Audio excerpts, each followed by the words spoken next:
The stage is yours.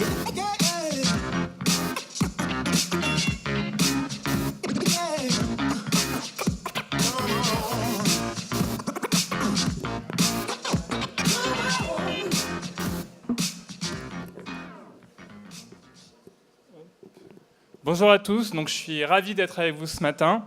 Alors j'ai un peu changé le thème de mon sujet, mais je vais vous parler d'AdTech, de programmatique. Et donc, comme tout bon exposé sur le programmatique et l'AdTech, j'ai bien entendu commencer par vous parler. Toujours pas, peut-être par là. J'ai bien entendu commencer par vous parler de moi. Non, voilà, j'ai bien entendu. Commencer par vous parler de ma maman. Alors, c'est une photo des années 80. Ma maman ressemble plus du tout à ça aujourd'hui, mais je trouvais qu'elle avait un style exceptionnel, donc je me suis dit que j'allais utiliser cette photo.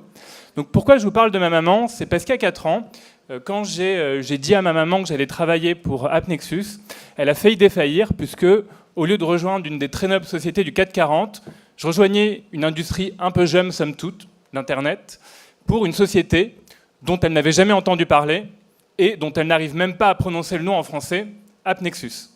Puis ensuite, j'ai essayé de lui raconter qu'est-ce que faisait AppNexus, et bien évidemment, je l'ai perdu à peu près au deuxième mot.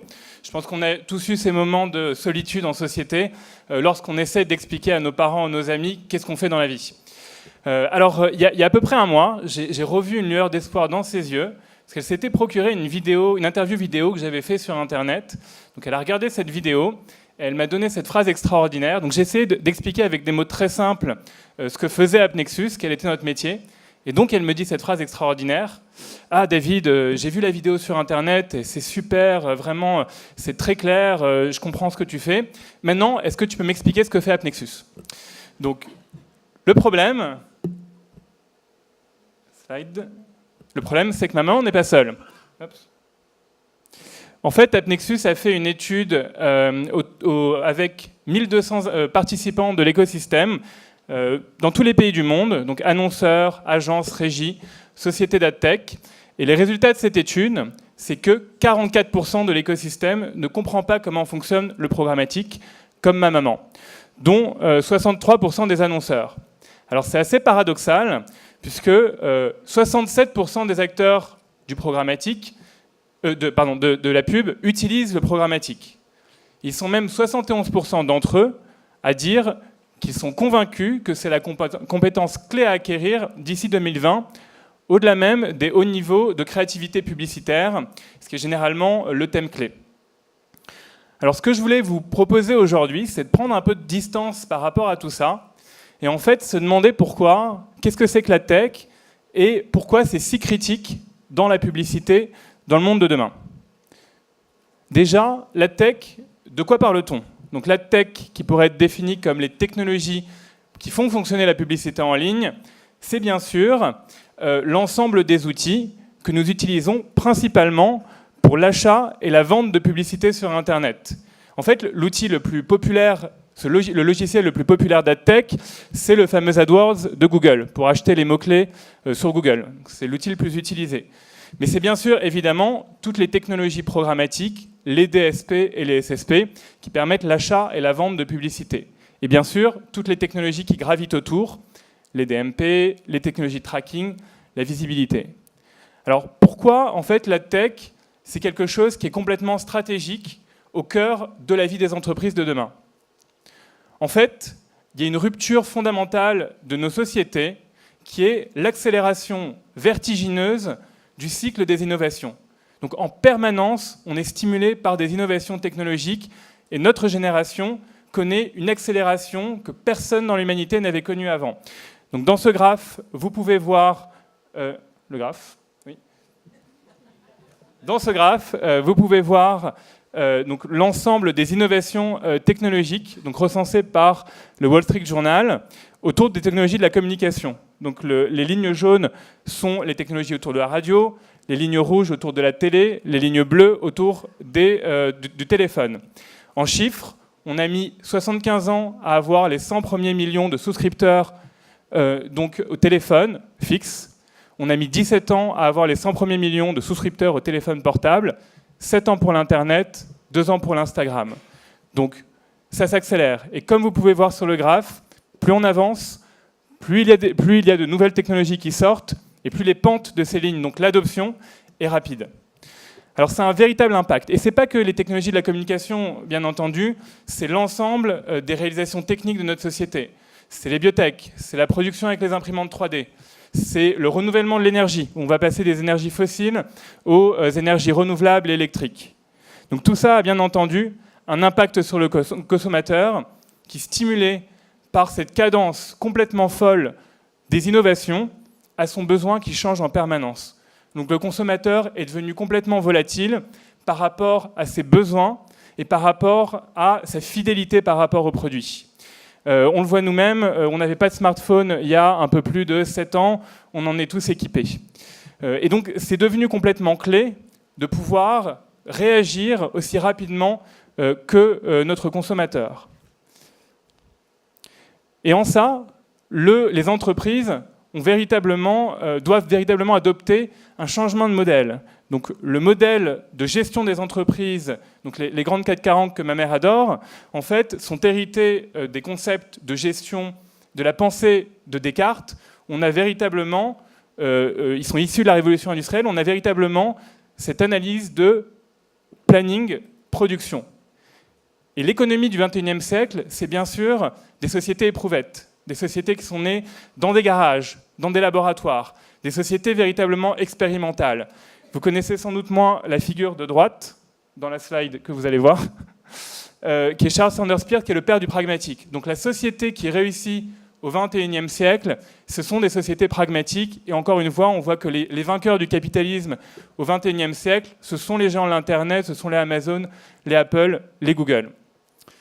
Alors, quand on regarde ça par rapport... Accélération folle. Ouais, accélération folle, ouais, ça illustre bien. Donc quand on regarde ça par rapport à la publicité, l'organisation de la publicité est aussi issue du mode de gestion industrielle.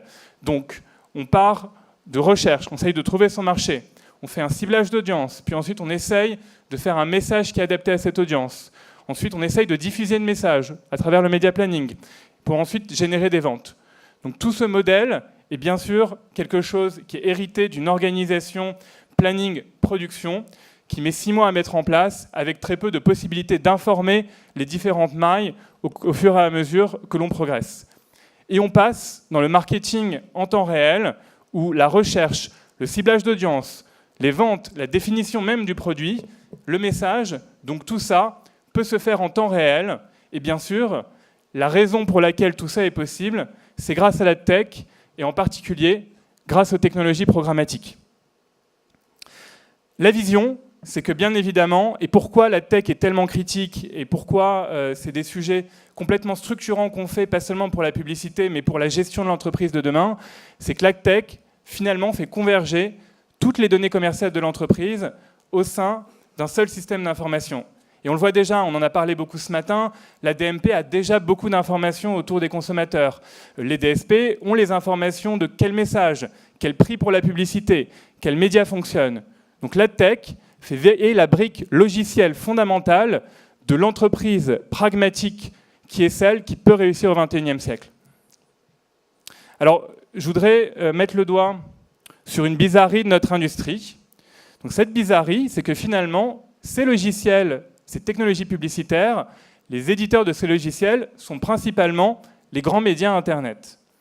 Donc dans ce tableau, on voit à quel point ce sujet est stratégique. Donc c'est bien sûr Google avec la suite DoubleClick, mais aussi Facebook. Donc toutes les acquisitions qui ont été faites par les grands médias Internet, il n'y en a pas une seule au-dessous de 100 millions, hein, à part Atlas pour 30 millions, mais tout le reste a été acheté plus de 100 millions. Donc c'est un sujet complètement stratégique et c'est une véritable bizarrerie, puisqu'encore une fois, l'éditeur de logiciels, d'habitude, il n'est pas lié au business de l'entreprise. Là, c'est le partenaire média qui édite ce logiciel alors qu'il est vraiment partie prenante dans la vie de la publicité. Donc, c'est par exemple, on voit mal Oracle être fournisseur de pommes de terre à Leclerc alors qu'il a la donnée de gestion et de commande des pommes de terre. On voit mal SAP donc vendre des molécules à Sanofi alors qu'ils gèrent donc la production, les logiciels de gestion de production. Et pour prendre une métaphore encore plus vaseuse, c'est comme si j'avais une liaison avec plusieurs femmes. Donc je prends l'une d'entre elles et je lui dis tiens, voilà mon calepin avec le numéro de téléphone, l'adresse et tout ce que j'ai fait avec ces femmes, donc mon agenda depuis les 2 dernières années. Prends ce calepin et s'il te plaît, organise-moi ma semaine. Donc évidemment, c'est quelque chose qui est assez étonnant. Métaphore vaseuse, hein, je l'avais dit. Donc les médias sont un peu... on réagit évidemment à cette bizarrerie de notre industrie avec ce qu'ils ont appelé les wall gardens. Donc ils ont peur, les médias ont peur qu'il y ait une tentation de ces grands médias qui produisent des logiciels de vraiment attacher le logiciel à la hanche du média et donc de le faire en précaré. C'est bien évidemment ce qui a créé l'opportunité, comme des sociétés comme la nôtre, d'exister et d'atteindre des tailles mondiales en étant le leader indépendant de ces technologies publicitaires, pas attachées aux médias.